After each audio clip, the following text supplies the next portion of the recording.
રાજનીતિની શતરંજ પર ગોઠવાતા સોગઠા મોટાભાગે સમજાતા નથી, પણ જ્યારે ખુલીને ધીરે ધીરે સામે આવે અને પડદો જ્યારે ઉઘડવા માંડે ત્યારે ઘણો બધો ઉઘાડ થતો હોય છે. અને ભાવનગર અમરેલી લોકસભાની વચ્ચે રાજુલા વિધાનસભા બેઠક પર પણ એ ઉઘાડ થતો જોવા મળી રહ્યો છે. કોંગ્રેસમાં રાહુલ ગાંધીની ન્યાયયાત્રા પહેલા એમના જ કાર્યકારી પ્રમુખ અમરીશ ડેર ગમે ત્યારે ભારતીય જનતા પાર્ટીમાં જોડાઈ શકે છે. નમસ્કાર, આપની સાથે હું દેવાંશી.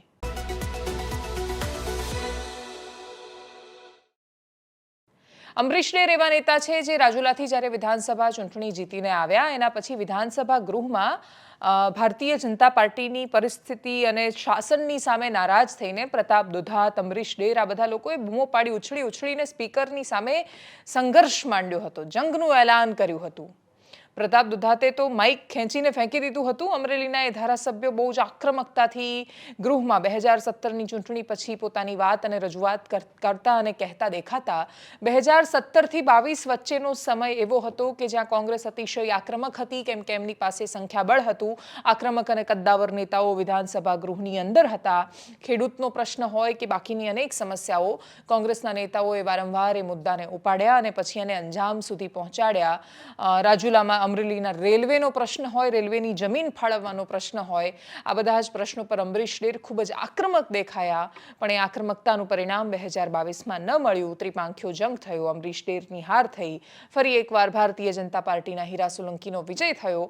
પણ 2022ની ચૂંટણી પહેલા CR પાટીલ જ્યારે ભારતીય જનતા પાર્ટીના પ્રદેશ અધ્યક્ષ બન્યા ત્યારે એ જેટલી વાર પ્રવાસોમાં જતા દરેક વખતે કહેતા કે બસમાં સીટ પર રૂમાલ મૂકી રાખ્યો છે અમરીશ ડેર માટે. એના પછી તો એ આવ્યા નહીં. 2022માં જશે એવું કહેવાતું હતું. 2022માં એ ન ગયા. કોંગ્રેસમાંથી જ ચૂંટણી લડ્યા. CR પાટીલે કહ્યું કે બસમાં રૂમાલ મૂકી રાખ્યો હતો, પણ એ તો બસ ચૂકી ગયા છે. તોય અમરીશ ડેર ન ગયા. પણ હવે ફાઇનલી બધું જ આખરે ફાઇનલ થયું છે. રાજુલાના પૂર્વ ધારાસભ્ય હવે ભારતીય જનતા પાર્ટીમાં લગભગ 2 દિવસની અંદર જોડાઈ શકે છે. CR પાટીલ ખૂબ ખુશ થશે જ્યારે એમને ખેસ પહેરાવતા હશે ત્યારે, કેમ કે CR પાટીલને લાગતું હશે કે આખી દુનિયા જેને અશક્ય કહે છે, રાજનીતિ અને સત્તા એને શક્ય કરીને બતાવે છે. અમરીશ ડેર કોઈ પણ પક્ષમાં હોય એ સારા નેતા છે, એ વાતમાં તો કોઈ શંકાને સ્થાન નથી. પણ એમની જે વાતો અને કમિટમેન્ટ એમણે જે કોંગ્રેસ માટે કહ્યા છે, તો એ કયા એવા મુકામ પર આવીને ઊભા રહ્યા? એવું તો શું થયું એમની સાથે કે જેથી એમણે આ નિર્ણય કર્યો? આ પ્રશ્નોનો જવાબ પણ એક દિવસ એમની પાસેથી જ મળશે એવી અપેક્ષા રહેવાની છે. સૌથી પહેલાં તો એક હરકિશન મહેતાની નવલકથા હતી પીળા રૂમાલની ગાંઠ. આ છે CR પાટીલના રૂમાલની વાત. એટલે એક તો CR પાટીલના રૂમાલની વાત સાંભળીએ અને પછી અમરીશ ડેરને સાંભળીએ. જ્યારે એ જવું થઈ રહ્યા હતા એ પ્રકારની વાતો આવી ત્યારે એમને જ પૂછ્યું હતું કે શું છે પરિસ્થિતિ, અને એમણે ખૂબ નિખાલસતાથી ખુલ્લા મને ઘણા બધા જવાબ પણ આપ્યા હતા. સાંભળીએ બંને નિવેદન. ગુજરાત રાજ્યના આદરણીય મુખ્યમંત્રી શ્રી ભૂપેન્દ્રભાઈ પટેલજી, આદરણીય સંતો શ્રી શેરનાથજી બાપુ, શ્રી ઇન્દ્રભારતી બાપુ, શ્રી બાલકનાથ બાપુ, શ્રી જયવીરનાથ બાપુ, અહીં ઉપસ્થિત રાજ્ય સરકારના કેબિનેટ મંત્રી શ્રી મોડુભાઈ બેરા, શ્રી માયાભાઈ આહિર, મારા સંસદના સાથી શ્રી રાજેશભાઈ ચુડાસમા, શ્રી ભગવાનભાઈ બારડ, જેના માટે મેં બસમાં રૂમાલ મૂકી રાખેલો હતો પણ બસ ચૂકી ગયા એવા શ્રી અમરીશભાઈ ડેર, શ્રી રઘુભાઈ હુંબલ, મારો મિત્ર છે, હું એને લાવવાનો જ છું હાથ પકડીને. જો અમરીશ કેટલા લોકો તારી પાસે છે. રાજુલાના પૂર્વ ધારાસભ્ય અમરીશભાઈ ડેર, આપનું સ્વાગત છે. થેન્ક યુ બેન. ક્યારે જાઓ છો ભાજપમાં? આમ તો પત્રકારોને પ્રશ્ન ન પૂછી શકાય, પણ તમે જ્યારે પૂછ્યું છે ત્યારે મારે તમને પૂછું છું કે શા માટે જવું જોઈએ. હું તમને પૂછું છું શા માટે જવું જોઈએ. આમંત્રણ મજબૂત છે. CR પાટીલ આમંત્રણ આપી રહ્યા છે વારંવાર. આ મનોમન આ બધું થયું ને પછી હું વિચારતો હતો તો મેં થોડું લખ્યું આના માટે, તમે જે પ્રશ્ન પૂછો એના માટે, આમંત્રણ માટે, કે એક કપરા સમયની અંદર આમંત્રણ મળે અને એમાં પણ રાજદ્વારેથી મળે, હાથીની અંબાડી ઉપરથી મળે, એટલે કે ભારતીય જનતા પાર્ટી તરફથી મળે, ત્યારે ચોક્કસ પ્રમાણે કપરા સમયમાં એ દિલાસો આપનાર તો બને, હમ પણ યુવાનીમાં જીવનના ઉદયકાળે જેણે તમને હાથ પકડીને ટોચ સુધી પહોંચવા માટેનું પ્લેટફોર્મ આપ્યું, હમ હમ એવી કોંગ્રેસનું મૂલ્ય ઓછું કેમ આંકી શકાય? હમ તો પણ વિચાર કરી રહ્યા છે કે કઈ રીતે શું કરવું જોઈએ. ઓકે, વિચારાધીન છે એટલા માટે જ આ આગળનો પ્રશ્ન છે. કોંગ્રેસના નેતાઓનું શું કહેવું છે? કેમ કે આ થયું એના પછી આપણે જ્યારે મળ્યા, શક્તિસિંહ ગોહિલ પણ હતા સાથે, તમારે પણ કંઈક તો વાત થઈ હશે, કોઈકે કંઈક તો પૂછ્યું હશે તમને. હું એવું માની રહ્યો છું અને હું એને ખૂબ જાજી ક્રેડિટ આપીશ કોંગ્રેસના બધા જ નેતાઓને. રાજુલામાં એમનો જે મતદાર વર્ગ છે એ ભારતીય જનતા પાર્ટીમાં જતા રહેશે. અમરીશ ડેર તો એમનાથી નારાજ થાય એવી કોઈ વિશેષ પરિસ્થિતિ લાગતી નથી, કેમ કે એમની અને ભાજપની વોટ બેંક ઓલમોસ્ટ સરખી છે. પરંતુ હા, 2022ની ચૂંટણીમાં મંદિરો તરફથી એવા આદેશો આપવામાં આવ્યા, ભારતીય જનતા પાર્ટી તરફથી મતદાન કરવાની વાત આવી, અને મંદિરોના આદેશો તો મોટાભાગના લોકો માટે તો એકદમ શિરોમાન્ય હોય છે, અને મંદિરો સેટ થઈ જતા હોય તો પછી ભલભલા નેતાઓના નીચે સેટિંગ બગડી જતા હોય છે. વાત સુરતની હોય કે રાજુલા વિધાનસભાની, એ દરેક વખતે એ પરિસ્થિતિ 2022ના પરિણામોમાં તો દેખાઈ. 2017 ગુજરાત કોંગ્રેસ માટે અત્યાર સુધીનો બેસ્ટ ચાન્સ હતો જીતવા માટેનો. ગુજરાતની પરિસ્થિતિ કોઈ પણ સંજોગોમાં ગુજરાત ભારતીય જનતા પાર્ટીની ફેવરમાં નહોતી. પ્રધાનમંત્રી નરેન્દ્ર મોદીના આવવા પછી પણ મેદાનમાં કોઈ ફરક પડે એ પરિસ્થિતિ નહોતી, પણ ગુજરાત કોંગ્રેસે અનેક બેઠકો એવી રીતે હારી જાણે એવું લાગ્યું કે નહીં ખોળામાં આપી. આરોપો લાગ્યા નેતૃત્વ પર કે લોકો જીતવા જ નથી માંગતા, પરંતુ કદાચ એ વાત સાચી ન પણ હોઈ શકે. ઘણી બધી બેઠકો એવી હતી કે જે 200-300 મતના ડિફરન્સથી હારવામાં આવી હતી. 5000થી ઓછીની જે અત્યારે બેઠક CR પાટીલ ગણાવે છે કે જો વધારે મહેનત કરી હોત તો આટલી બેઠકો આપણી પાસે આવી જતી. કોંગ્રેસની પાસે પણ એ ગણવા અને ગણતરી માટે એવા ઘણા બધા આંકડાઓ હતા. ફરક ખાલી એટલો રહ્યો કે કોંગ્રેસના નેતાઓએ હાર્યા પછી એ મંથન જ ન કર્યું કે 200 પર, 500 પર, 5000 પર કે 10,000 પર હારેવી એવી કેટલી વિધાનસભા બેઠકો છે જેને ફરી એકવાર મેળવી શકાય છે. કોંગ્રેસમાંથી એક પછી એક ધારાસભ્ય છોડીને જતા રહ્યા. કોંગ્રેસ હતોત્સાહ થઈ ગઈ હોય એવી પરિસ્થિતિમાં આવીને ઊભી છે. પણ વાત અમરીશ ડેરથી ખાલી પૂરી નથી થવાની. આ વાત ઉત્તર ગુજરાતના ધારાસભ્યો સુધી પણ પહોંચવાની છે. બહુ નામમાં પડતા નથી, પણ આદિવાસી એક ધારાસભ્ય પણ, ઉત્તર ગુજરાતના એક આદિવાસી ધારાસભ્ય પણ ન્યાય યાત્રા દરમિયાન જ ગમે ત્યારે ભારતીય જનતા પાર્ટીમાં જોડાઈ શકે એ પ્રકારની ચર્ચાઓ ચાલી રહી છે. ભારતીય જનતા પાર્ટી તો એવું ચોક્કસથી ઈચ્છે કે એ ચર્ચાઓને વધારે વેગ મળે, અને જે ધારાસભ્યો સતત એકની એક વાત કહેવામાં આવે તો એનું શું પરિણામ આવે? અમરીશ ડેરના કિસ્સામાં આપણે જોઈ રહ્યા છીએ કે અમરીશ ડેર તો એકદમ અડગ હતા અને બહુ ક્લિયર હતા કે એમને ભાજપમાં નથી જ જવું, પણ સતત એકની એક વાત. પત્રકારો પણ પૂછે તો એક જ પ્રશ્ન પૂછે કે ભાજપમાં શું કામ જાઓ છો? પછી એમણે સામે પૂછે કે કેમ જાઓ? તો મને યાદ છે મેં એમને જવાબ આપ્યો હતો કે CR પાટીલ બોલાવે છે એટલે. તો આ રીતે જ્યારે એકના એક માહોલમાં રાજનેતાઓ રહેતા હોય તો ઘણી બધી અસર પડતી હોય છે. કયું સમીકરણ ગોઠવાઈ રહ્યું છે, આ સમીકરણ વિશેની માહિતી 100% સાચી કે કેમ એ ખબર નથી, પણ જે વાતો સામે આવી રહી છે કે ભાવનગર લોકસભા લડાવવા માટે એમને એક એવો કોળી ચહેરો ભારતીય જનતા પાર્ટી ઉતારવા માંગે છે જે એકદમ મજબૂત હોય. એ હીરા સોલંકીનો ચહેરો જો ત્યાં હોય તો હીરા સોલંકીને ભાવનગર લોકસભા લડાવે અને રાજુલામાં બાય ઇલેક્શન આવે, પેટા ચૂંટણી આવે, અને એ પેટા ચૂંટણીમાં અમરીશ ડેરને લડાવે, અને પછી અમરીશ ડેરનો રાજયોગ જાગે ફરી એકવાર એ ગુજરાત વિધાનસભા સુધી પહોંચે. પરંતુ એ જ્યારે પહોંચે એના પછીની જે પરિસ્થિતિઓ ખબર પડશે, અને એટલા જ માટે અત્યારે તો આ જેટલા સમીકરણો સામે આવી રહ્યા છે એ બધા આપણી સામે છે. કોંગ્રેસ માટે પરિસ્થિતિ અઘરી છે. કોંગ્રેસના કયા ઉમેદવારો લોકસભામાં હોઈ શકે એના વિશે પણ વાત કરવી છે. આ નામો એટલા માટે કોંગ્રેસમાં સંભવિત નામો સમજવા એટલા માટે સરળ થઈ જાય છે કેમ કે કોંગ્રેસની પાસે લડાવવા માટે બહુ ઓપ્શન નથી.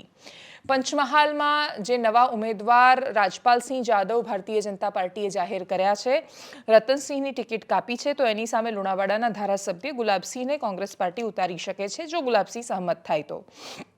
પાટણમાંથી ચંદનજી ઠાકોર પૂર્વ ધારાસભ્ય અથવા રઘુ દેસાઈ પૂર્વ ધારાસભ્ય, બંનેમાંથી ગમે તે એકને ટિકિટ મળી શકે છે. એ કદાચ ઠાકોર વર્સિસ ઠાકોરના સમીકરણ પાટણમાં સેટ કરે એટલે ચંદનજી ઠાકોરને આપે એ પ્રકારની શક્યતાઓ વધારે છે. મહેસાણામાં બળદેવજી ઠાકોર ચૂંટણી લડી શકે છે. બનાસકાંઠામાં ગેનીબેન ઠાકોર મેદાનમાં ઉતરી શકે છે. સાબરકાંઠામાં રાજેન્દ્રસિંહ કુંપાવત હોઈ શકે છે. અમરેલીમાં 3 નામો છે. પરેશ ધાનાણી એ તો લડી ચૂક્યા છે એટલે ફરી એકવાર એ લડશે એવું લાગતું નથી. પ્રતાપ દુધાત લડવા માંગે છે. ફરી એકવાર સ્પર્ધા ઠુમ્મર પરિવારની સાથે છે એટલે વીરજી ઠુમ્મર કાં તો જેની ઠુમ્મર ચૂંટણી લડી શકે છે. દાહોદમાં ચંદ્રિકાબેન બારિયા કાં તો હર્ષદ નીનામાનો વારો આવી શકે છે. બારડોલીમાં આનંદ ચૌધરી અથવા તુષાર ચૌધરીની વાત હોઈ શકે છે. જો અનંત પટેલ સ્વસ્થ થયા પછી ચૂંટણી લડવા માંગે તો કદાચ CR પાટીલની સામે પણ એ ઊભા રહી શકે છે. અને આ તો રાજનીતિ છે, કશું કે એટલું આરામથી કરી શકાય છે અને એટલા જ માટે બધામાં જો અને તોની વાત રહેશે. પરંતુ કોંગ્રેસની પાસે એટલું બધું એ પરિસ્થિતિમાં અત્યારે પાર્ટી નથી કે જ્યાં એ કોઈને પણ ઊભા રાખે ને લોકોની જીતવાની ગેરંટી હોય. મજબૂત ચહેરાઓ પાર્ટી ઊભા રાખવાની કોશિશ ચોક્કસથી કરશે. 7મી તારીખે ગુજરાતમાં રાહુલ ગાંધીની ન્યાય યાત્રાનો પ્રવેશ થવાનો છે અને જ્યાંથી પ્રવેશ થવાનો છે જે લોકોને એનો ફાયદો મળી શકે એમાંથી એક દાહોદ લોકસભા બેઠક છે. છોટાઉદેપુર લોકસભામાં ફાયદો મેળવવા માટે નેતાઓ રહ્યા નથી અને ગઠબંધનમાં ભરૂચ ફાળે ગયું છે આમ આદમી પાર્ટીને એટલે નર્મદામાંથી યાત્રા પસાર થાય તો એનો ફાયદો ચૈતર વસાવાને મળી શકે. દક્ષિણ ગુજરાતમાં કયા નેતાઓ એનો ફાયદો મેળવી શકે છે એના પર આપણે જોઈશું આગળ શું થાય છે. એ સિવાય ગુજરાતની બીજી એક તસવીરની વાત કરતા પહેલા ભરૂચના એવા ઉમેદવાર વિશે વાત કરીએ જે અચાનક જ મેદાનમાં આવશે એવું કહેવાય રહ્યું છે.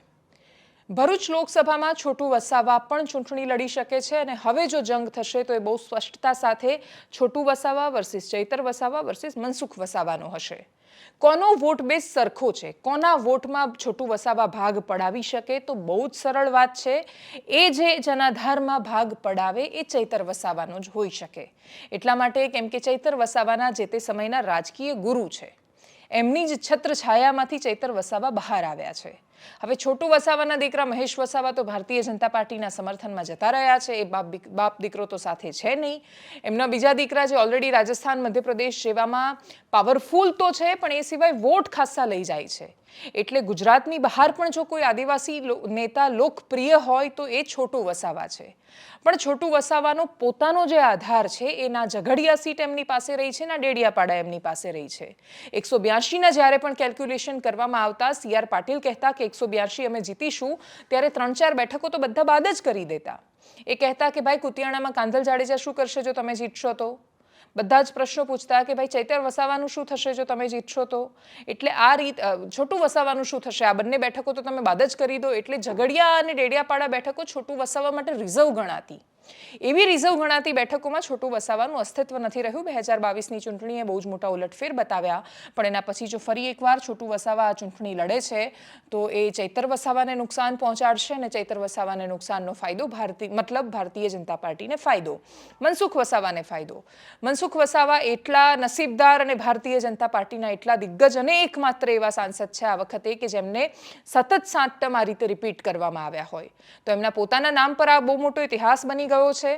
બધા જ જ્યારે ટિકિટ કપાવવાની વાત આવતી હતી ત્યારે અમારા સહિત બધા લોકો કહેતા હતા કે નહીં, મનસુખ વસાવાને રિપીટ ન કરવામાં આવે, એમની સામે એન્ટી ઇન્કમ્બન્સી બોલે છે.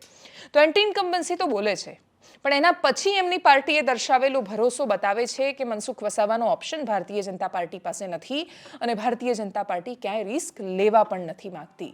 આ પરિસ્થિતિમાં છોટુ વસાવાનો જ્યારે મેં 2022 વખતે ઇન્ટરવ્યૂ કર્યો ત્યારે એમણે પોતાની વૈચારિક સ્પષ્ટતા બતાવી હતી ઘણી બધી બાબતો પર અને એ વૈચારિક સ્પષ્ટતા બતાવે છે કે એના ભારતીય જનતા પાર્ટીની કોઈ રીતે ફેવરમાં છે તો પછી સતત એ ભાજપને મદદ શું કામ કરે છે એક રીતે, એ પણ બધા પ્રશ્નો છે. સાંભળીએ એમને સંક્ષિપ્તમાં. તો તમે ભાજપની સામે લડી રહ્યા છો કે પછી યાદવા સ્થળી થઈ રહી છે? કેવું તમે વારંવાર એ સવાલ કરો, મને સમજાતું નથી.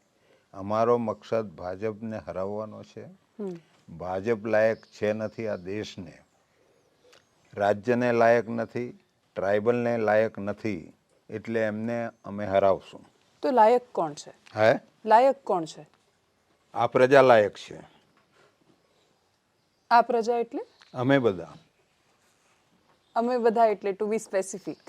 ટ્રાઇબલ છે, SC, ST, OBC, માઇનોરિટી, એ બધા લાયક લોકો છે. અને જે જનરલ કાસ્ટમાં છે, અચ્છા એ નાલાયક છે. જે શાસનમાં છે એ નાલાયક છે. ઓકે. હા.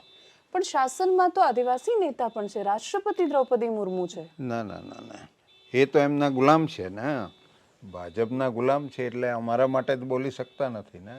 નિવેદન આપવું જોઈએ ને ટ્રાઇબલ પર, સંવિધાન પર. એક બી સ્ટેટમેન્ટ આપ્યું છે એમણે? એ કોના રાષ્ટ્રપતિ હોઈ શકે? અમારા રાષ્ટ્રપતિ હોય તો અમને સંવિધાન અધિકાર આપી દે, એ તો રાષ્ટ્રપતિના હાથમાં જ છે ને, શા માટે નહીં આપવું? એક્ઝેક્ટલી કયા અધિકારોથી વંચિત છે આદિવાસી સમાજ એવું લાગે છે બિલકુલ તમને? સંવિધાન જે 5 શિડ્યુલ 6 શિડ્યુલ ભારતમાં જે લાગુ છે અને એનાથી આદિવાસીઓ પોતે જીવી શકે, પોતાનું રાજ કરી શકે, એ જે વ્યવસ્થા છે એ વ્યવસ્થા આ લોકો આપવા નથી દેતા. તો ટૂંકમાં તમારે ભિલિસ્તાન જોઈએ છે અલગ? બિલકુલ નહીં, સંવિધાન જોઈએ છે અમારે. અગર નહીં આપશે તો ભિલિસ્તાન બી થશે, એમાં ક્યાં સવાલ છે? સંવિધાન તો છે નહીં છોટુભાઈ, એટલે હું થોડું સમજવા માંગુ છું આની અંદર. એ કદાચ એવું કશો હોઈ શકે કે અમે ન અમારો સમજતા હક હોય. અધિકાર નહીં આપે તો ભિલિસ્તાન બી થાય, ખાલિસ્તાન બી થાય, બધું થાય. રાજનીતિમાં તસવીરો ઘણું બધું કહી જાય છે. એ પ્રકારની જ એક તસવીર જામનગર લોકસભામાંથી પણ સામે આવી છે. પૂનમબેન માડમને ટિકિટ જાહેર થઈ. જેમ બે નામ ક્લિયર હતા કે CR પાટીલ અને અમિત શાહ ગાંધીનગરથી લડશે, એમ ત્રીજું નામ કહેવાતું કે જામનગરથી પૂનમબેન માડમ રિપીટ થવાની સંભાવના સૌથી વધારે છે. અને એ સંભાવનાઓ સાચી સાબિત થઈ. ભારતીય જનતા પાર્ટીએ આ વખતે કોઈ સરપ્રાઈઝ ન આપી, એ જ એમની સરપ્રાઈઝ છે. કેમ કે બધા જ લોકો એવી અપેક્ષામાં હતા કે કોથળામાંથી બિલાડું કાઢશે, પણ કોથળામાંથી કશું જ બિલાડી, ઉંદર, વાંદરો કશું જ નથી કાઢ્યું એમણે. જે રીતે ગણતરીઓ હતી એ રીતે જ એમણે એક્ઝેક્ટ ટિકિટ આપી છે. એટલે આ વખતે ભારતીય જનતા પાર્ટી એકદમ પ્રેડિક્ટેબલ હતી. ધારી શકાય એવા નામો ઉતારવામાં આવ્યા. કોઈ જગ્યાએ કોઈ જ પ્રયોગો નહીં, કોઈ જ વિશેષ ગણતરી નહીં. જૂના સમીકરણોનો આધાર પર, જાતિના સમીકરણોનો આધાર પર, ચહેરાઓના આધાર પર ભારતીય જનતા પાર્ટી આ વખતે મેદાનમાં ઉતરી રહી છે. ટૂંકમાં કહીએ તો અતિ આત્મવિશ્વાસમાં નથી ભારતીય જનતા પાર્ટી, ખૂબ જ વિચારીને ગણતરી સાથે એક એક ડગલું ભરી રહી છે. એ બધામાં પૂનમ માડમનું રિપીટ થવું એ પણ એટલું જ સ્વાભાવિક છે.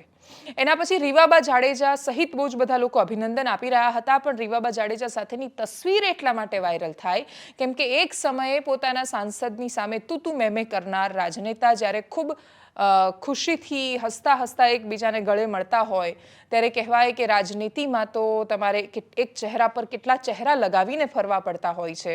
રાજનીતિમાં તમે ક્યારેય જાણી જ નથી શકતા કે વ્યક્તિનો અસલી ચહેરો કયો. ના રીવાબાનો, ના પૂનમબેન માડમનો, છતાંય તસવીર જે બહુ બધું કહી જાય છે. 5 લાખ પ્લસનો ઉત્સાહ રીવાબા વ્યક્ત કરી રહ્યા છે. પૂનમબેન માડમ એકદમ નિર્વિકાર ભાવે બધું જોઈ રહ્યા છે. જોઈએ એ તસવીરને. लोकसभा का उम्मीदवार घोषित किया गया, हमारे साथ है पूनमबेन मैडम और पूनमबेन है, उन्होंने काफी लोगों के बीच रहकर लोकसभा का उम्मीदवार घोषित किया गया, हमारे साथ है पूनमबेन मैडम और पूनमबेन है, उन्होंने काफी लोगों के बीच रहकर. અને છેલ્લે વાત દેશની રાજનીતિમાં એવા ચહેરાની કરીએ જે ચહેરાનું ઉમેદવારી પત્ર ઉમેદવાર તરીકે જાહેર થતાની સાથે જ ચારેય બાજુ ચર્ચાઓ હતી. પશ્ચિમ બંગાળમાં ભારતીય જનતા પાર્ટી કશું ક્રાંતિ કરવા માંગે છે, જબરદસ્ત આ વખતે પરિણામો જોઈએ છે, પણ ચૂંટણીમાં ઉમેદવારો જાહેર કરવામાં લોચો તો વાગ્યો છે. પહેલો જ લોચો વાગ્યો આસનસોલ લોકસભા બેઠક પર. પવન દેવસિંહને જાહેર કરવામાં આવ્યા. પવનસિંહને જેવા જાહેર કર્યા કે પવનસિંહનું નામ જાહેર થતાની સાથે જ બંગાળની અસ્મિતાનો મુદ્દો ઊભો થયો. હવે પવનસિંહનું નામ જાહેર થવાનું છે અને એ જાહેર થાય તો આ ચર્ચાઓ રહેશે એ બધાને ખબર હતી. પવનસિંહ ભોજપુરી સુપરસ્ટાર છે. 4 ભોજપુરી સ્ટાર પર ભારતીય જનતા પાર્ટીએ ભરોસો આ વખતે બતાવ્યો છે. નિર્હુઆને ટિકિટ આપવામાં આવી છે. રવિ કિશન ગોરખપુરથી લડવાના છે. મનોજ તિવારી દિલ્હીથી લડવાના છે અને ચોથું નામ પવનસિંહનું હતું. પશ્ચિમ બંગાળમાં આસનસોલમાં શત્રુઘ્ન સિન્હાના એન્ટીટોડ તરીકે એમને ઊભા રાખવાના હતા. પણ પવનસિંહના ગીતો ભારતીય જનતા પાર્ટીના નેતાઓએ નહીં જોયા હોય. એટલા માટે કેમ કે તો કશું જ મિસ નથી કરતા, તો આ કેવી રીતે મિસ થઈ જાય? પવનસિંહ જેના માટે જાણીતા છે એ ગીતોમાં, એ ભોજપુરી ગીતોમાં બંગાળનો માલ ને લંડનની આ પ્રકારની છોકરી અને એટલી રીતે કામુકતાથી ભરેલા એવા દ્રશ્યો, અને એમાં પણ બંગાળ આખા રાજ્યનો ઉલ્લેખ કરીને ત્યાંની સ્ત્રીઓને એ રીતે જોડવામાં આવી છે કામુકતા સાથે કે જેના કારણે ત્યાં એક રાજકીય મુદ્દો ઊભો થાય, બહુ સ્વાભાવિક છે. એવું નથી કે ખાલી પવનસિંહ આવા ગીતો બનાવે છે. એનાથી પવનસિંહ તો તોય ભોજપુરીમાં થોડાક સારી કેટેગરીના ગણાય છે. બીજા તો એવા ભયાનક ત્યાં સ્ટાર, સુપરસ્ટાર પડ્યા છે કે જે ભયાનક ગીતો ગાતા હોય છે. એના ભયાનક એનું ચિત્રણ આવતું હોય છે. એ લોકોની પાસે બિહારનો એક વિશાળ હિસ્સો એવો છે કે જે લોકોની પાસે કન્ટેન્ટના નામે કે શું જોવું મોબાઈલમાં એના નામે આ પ્રકારના ગીતો છે. આ ગીતોમાં અને કોઈ પોર્ન મૂવીમાં ફરક જ નથી. એટલે ભારતીય જનતા પાર્ટી એક બાજુ સ્ત્રીઓ પ્રત્યે આદરભાવ વિકસાવવાની વાત કરે, એક બાજુ સ્ત્રીઓના સન્માનની વાત કરે, નારી વંદન અધિનિયમ લાવીને કાયદો બનાવે, 33% રિઝર્વેશન આપે, બંગાળમાં જઈને મમતા દીદી વિશે બોલવાનું હોય ત્યારે પણ ભારતીય જનતા પાર્ટી આક્રમક રહે અને પછી આસનસોલથી ઉતારે પવનસિંહને. તો પ્રશ્નો તો થવાના હતા. આખા બંગાળમાં નુકસાન થાય એ પરિસ્થિતિ આવીને ઊભી થઈ. ભારતીય જનતા પાર્ટીથી આવી ચૂક કેવી રીતે થઈ એ બહુ મોટો પ્રશ્ન હતો. પણ ભારતીય જનતા પાર્ટી ભૂલ સુધારવામાં પોતાને બહુ નાની નથી માનતી. સતત જીતનું સૌથી મોટું કારણ એ છે કે ગુજરાતમાં 2022માં સતવારા સમાજને ટિકિટ ન અપાઈ. ભાજપને એવું લાગ્યું કે જો સતવારા સમાજને ટિકિટ નહીં અપાય તો દ્વારકા ખંભાળિયાની બેઠક પર સારી અસર નહીં થાય અને જેમને નથી જીતાડવા દેવા માંગતા એવા કાં તો ઈસુદાન જીતી જાય તો શું કરવાનું, દ્વારકામાં પગભાની સામે શું કરવાનું. અને એટલા જ માટે સતવારા સમાજને રીઝવવા એમણે સુરેન્દ્રનગરમાં એક ટિકિટ આપેલી પાછી ખેંચી. મહિલા ઉમેદવારને જિજ્ઞા જોશી, કદાચ એવું એમનું નામ મને એક્ઝેક્ટ યાદ નથી આવી રહ્યું, પણ એક મહિલા ઉમેદવાર હતા, બ્રાહ્મણ ઉમેદવાર હતા, એમને આપેલી ટિકિટ પાછી ખેંચી અને પછી સતવારા સમાજને ટિકિટ આપવામાં આવી. તો ભારતીય જનતા પાર્ટી જો જાતિગત બેલેન્સ કરવામાં કાં તો પછી કોઈ પણ રીતે ભૂલ થાય છે તો એને સુધારતી હોય છે. એ જ પરિણામ જોવા મળ્યું કે પવનસિંહે ટ્વીટ કરી અને પછી કહ્યું કે હું ચોક્કસ કારણોસર ચૂંટણી નથી લડવા માંગતો. એવું નથી કે પવનસિંહ ચૂંટણી નથી લડવા માંગતા, પણ જેમ નીતિન કાકા ચૂંટણી નથી લડવા માંગતા, જે રીતે ગૌતમ ગંભીર ચૂંટણી નથી લડવા માંગતા, જે રીતે યશવંત સિન્હાના દીકરા ચૂંટણી નથી લડવા માંગતા, બસ એક્ઝેક્ટ એ રીતે પવનસિંહ ચૂંટણી નથી લડવા માંગતા. પણ ભારતીય જનતા પાર્ટી જાહેર કરી અને પહેલા ઉમેદવારોને કહેવામાં આવે છે કે તમે જાહેર કરો. અહીંયા ગુજરાતમાં પણ એ જ થયું હતું. જેમની ઉમેદવારી જાહેર કરવામાં આવી હતી એમને સમજાવ્યા અને પછી એમણે જ જાતે પત્ર બહાર પાડીને કહ્યું હતું કે હું ચૂંટણી નથી લડવા માંગતી અગમ્ય કારણોસર. તો પવનસિંહે પણ એ જ કર્યું છે. એમણે જાહેરાત કરી છે કે હું ચૂંટણી નથી લડવા માંગતો. એવું નથી કે ભાજપને ના પાડી દીધી છે, પણ ભાજપે કહ્યું કે ઉમેદવારી જાહેર કર્યા પછી અમે ના પાડીએ સારું નહીં લાગે, એટલે તમે ના પાડો. નીતિન પટેલની સાથે પણ એ જ થયું. ગુજરાતના પૂર્વ ડેપ્યુટી સીએમ છે, મહેસાણાથી એમણે દાવેદારી નોંધાવી હતી લોકસભા માટે. એમણે પણ જાહેર કર્યું અને એમણે કહ્યું કે મેં દાવેદારી નોંધાવી હતી પણ હવે હું લોકસભાની ચૂંટણી નથી લડવા માંગતો. ભારતીય જનતા પાર્ટી નેતાના મોઢે બોલાવડાવે છે અને પછી એવું કહેવડાવે છે કે ભાઈ દ્રાક્ષ તો બહુ ખાટી છે. એનાલિસિસમાં અત્યારે બસ આટલું જ. લોકસભાની ચૂંટણીને લઈને પડે પડની અપડેટ્સ તમારા સુધી પહોંચાડતા રહીશું. થોડા જ સમયમાં તમારી વચ્ચે પણ પહોંચીશું, તમારા મુદ્દા પણ જાણીશું, સમજીશું અને પછી દેશનો મિજાજ તમારા સમક્ષ પહોંચાડતા રહીશું. નમસ્કાર.